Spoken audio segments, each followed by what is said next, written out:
ভগবান মহাদেবের আশীর্বাদ পেতে চ্যানেলটি এখনই সাবস্ক্রাইব করুন।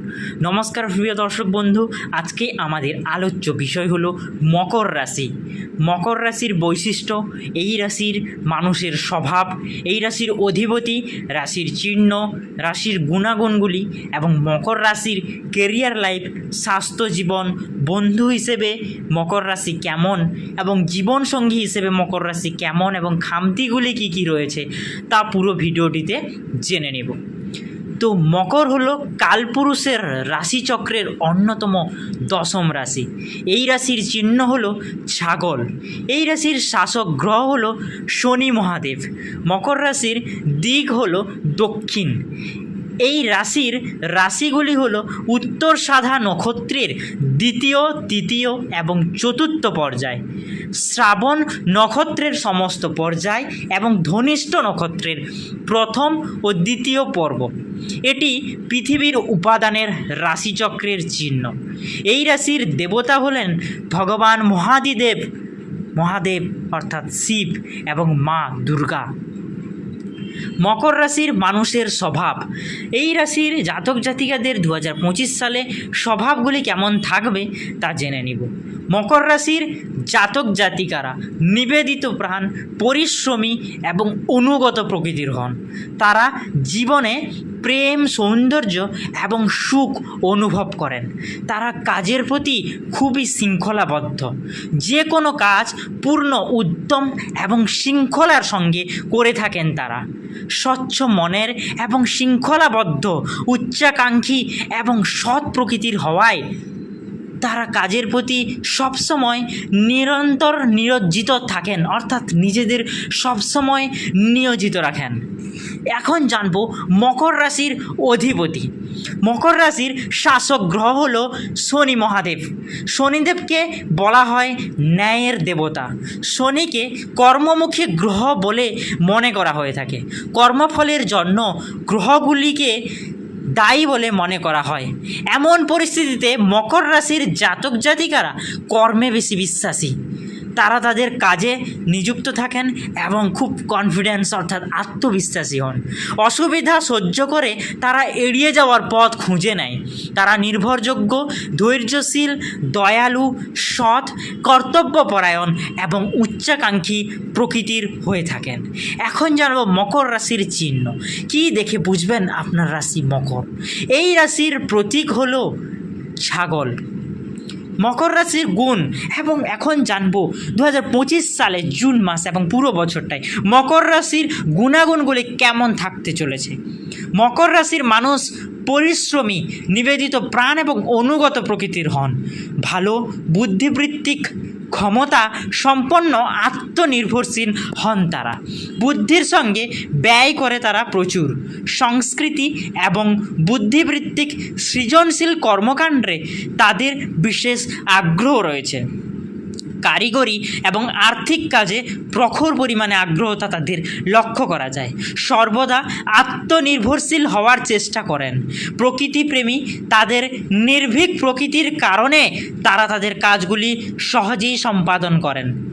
তাদের সম্পর্কে কেউ দ্রুত জানতে পারে না। এখন জানবো মকর রাশির কেরিয়ার জীবন কেমন যাবে। 2025 সালে তাদের কেরিয়ারে কি গুরুত্বপূর্ণ প্রভাব পড়তে চলেছে, কি ভালো খবর রয়েছে তাদের কেরিয়ারে বা ভালো সুখবর আসতে চলেছে তা জেনে নিব। মকর রাশির মানুষ খুব ভালো শিক্ষক হতে পারেন, অর্থাৎ টিচারের দিকে যাওয়ার পথ অনেকটাই বেশি। তারা উপদেষ্টা হতে পারেন। তারা শেখা এবং শেখানো উপভোগ করেন, অর্থাৎ তাদের জীবনের শেখা যেমন একটা খিদা থাকে তেমনি তারা শেখানোও খুব পছন্দ করেন। প্রচারক হতে পারেন। মকর রাশির জাতক জাতিকারা হিসাব বিজ্ঞান ক্ষেত্রে, ইলেকট্রিক ক্ষেত্রে যেমন ইলেকট্রিশিয়ান বা ইলেকট্রিক ইঞ্জিনিয়ার এবং চিকিৎসা ক্ষেত্রে, আইন সবিচের ক্ষেত্রে কম্পিউটার প্রোগ্রাম হিসেবে তাদের কর্মজীবন তৈরি করতে পারেন। যেহেতু গবেষণার কাজে তারা খুবই দক্ষ, তাই কেউ বিজ্ঞানের ক্ষেত্রেও কেরিয়ার গড়তে পারে। তারা শিল্প খাতে, বিশেষ করে জুয়েলারি, মনি ব্যবসা, রিয়েলিটি সেক্টর এবং ফিল্ম সেক্টরে ভালো অবদান রাখেন বা রাখার ক্ষমতা রয়েছে। মকর রাশির স্বাস্থ্য। এবছর এই রাশির জাতক জাতিকাদের স্বাস্থ্য সম্পর্কে কী কী সমস্যা আসতে চলেছে, এদের স্বাস্থ্য কেমন থাকতে চলেছে তা জেনে নিব।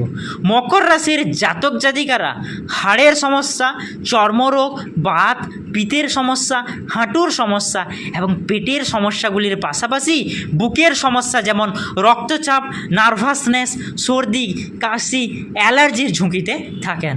অল্প বয়সে চোট পাওয়ার ঝুঁকি রয়েছে বা সম্ভাবনাপূর্ণ ঝুঁকি রয়েছে।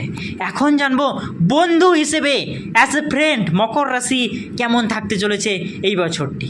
মকর রাশি বন্ধু হিসেবে খুব স্থিতিশীল। এরা দ্রুত কারোর সঙ্গে বন্ধুত্ব করে না এবং বন্ধুত্ব করার পর তা বজায় রাখার সর্বোচ্চ চেষ্টা করেন। অর্থাৎ খুব সহজে এরা বন্ধুত্ব করে না, কিন্তু যাদের সঙ্গে বন্ধুত্ব হয় তারা কিন্তু খুব সৎ প্রকৃতির হয়। তাদের বন্ধুত্বটাকে ধরে রাখার চেষ্টা করেন সারা জীবন। কম কথা বলার স্বভাব এবং গম্ভীর ব্যক্তিত্বের কারণে তারা সহজে বন্ধুত্ব করতে না পারলেও তাদের চেয়ে বয়সে বড়দের সঙ্গে খুব ভালো বন্ধুত্বর সম্পর্ক রয়েছে বা বন্ধুত্ব হওয়ার একটা সম্ভাবনা রয়েছে। বন্ধুদের সাহায্যে তারা দুর্দান্ত উচ্চতা অর্জন করেন এবং উচ্চতার পৌঁছানোর পরে তারা তাদের বন্ধুদের যথাসম্ভব সমর্থন করেন। অর্থাৎ তারা যেমন তাদের সিনিয়রের সঙ্গে বন্ধুত্ব করতে পছন্দ করেন, তাদের সহযোগিতায় খুব তাড়াতাড়ি তারা উচ্চ পদে পৌঁছে যান এবং তাদের যথাসম্ভব তারা সমর্থন করে থাকেন। একে অপরের অনুভূতি খুব ভালোভাবে বোঝেন, একটি আশাবাদী দৃষ্টিভঙ্গি রাখেন এবং বন্ধু হিসেবে ইতিবাচক হন। অর্থাৎ কখনো ঠকান না, সবসময় তার বন্ধুকে সাহায্য করে যান। মেষ, বৃষ, কর্কট, কন্যা, তুলা, কুম্ভ এবং মীন রাশি মানুষের সঙ্গে তাদের ভালো বন্ধুত্ব রয়েছে বা বন্ধুত্ব হওয়ার সম্ভাবনা রয়েছে। এখন জানবো জীবন সঙ্গী হিসেবে মকর রাশির জাতক জাতিকাদের কেমন যেতে চলেছে। মকর রাশির মানুষের জীবন সঙ্গী হিসেবে খুবই ইতিবাচক দৃষ্টিভঙ্গি থাকে। স্বামী বা স্ত্রীর বিষয়ে সব কিছুর যত্ন নেন। অর্থাৎ স্বামী তার স্ত্রীর প্রতি এবং স্ত্রী তার স্বামীর প্রতি সবসময় যত্ন নেওয়ার চেষ্টা করেন। জীবন সঙ্গীকে নিয়ে মানসিকভাবে সন্তুষ্ট থাকেন। তারা বৃষ, কর্কট, কন্যা, তুলা এবং কুম্ভ রাশির জাতক জাতিকাদের সঙ্গে খুব ভালো মিশতে পারেন। এমন পরিস্থিতিতে জীবনসঙ্গী হিসেবে তারা খুবই ভালো, অর্থাৎ তাদের লয়ালিটি সবসময় বজায় থাকে। এরা একে অপরকে ওরা ঠকাতে পছন্দ করেন না। তো ভিডিওটা এখানেই শেষ করব। যদি ভিডিওটি ভালো লেগে থাকে তাহলে অবশ্যই আমাদের চ্যানেলটি সাবস্ক্রাইব করুন, ভিডিওটিতে একটি লাইক করুন, কমেন্ট বক্সে একটি সুন্দর করে কমেন্ট করে যাবেন এবং আপনার কোথায় বুঝতে অসুবিধা হলো বা কী জানার আপনার ইচ্ছা রয়েছে সেটা অবশ্যই কমেন্ট বক্সে লিখে যাবেন এবং ভগবান মহাদেবের আশীর্বাদ পেতে অবশ্যই কমেন্ট বক্সে হর হর মহাদেব বলে লিখে যাবেন।